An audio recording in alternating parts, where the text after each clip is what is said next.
ఒకసారి అర్జునుడు శ్రీకృష్ణుని అడిగాడు, రాముడు సేతువు రాళ్లతో ఎందుకు కట్టాడు, బాణాలతో కట్టవచ్చు కదా అని.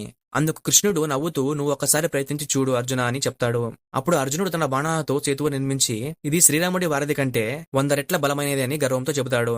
ఈ విషయాన్ని విన్న నారదుడు వెళ్లి హనుమంతుడి వద్ద చెబుతాడు. కోపంతో హనుమంతుడు ఎగిరి వచ్చి ఒక్కసారిగా ఆ వారధి మీద తూకుతాడు. హనుమంతుడు బలానికి అర్జునుడి వారధి ఒక్కసారిగా నీలమట్టం అయిపోతుంది.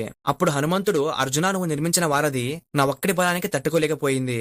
వానర సైన్యంలో నాలాంటి వాళ్ళు లక్షల్లో ఉండేవారు అని చెప్పి నవ్వుతాడు. దాంతో అర్జునుడు మరొక్కసారి ప్రయత్నించి, ఈసారి గాని ఈ వారధి కూలిపోతే నా గాంధీవాన్ని వదిలేస్తానని శపథం చేస్తాడు. హనుమంతుడు మళ్లీ దూకగానే వారధి కూలిపోకుండా శ్రీకృష్ణుడు తన భుజాలతో కాచి అర్జునుడి శపథాన్ని నిలబెడతాడు. ఇది గమనించిన హనుమంతుడు శ్రీకృష్ణుని చూడగానే శ్రీరాముడి రూపాన్ని గుర్తించి నమస్కరిస్తాడు.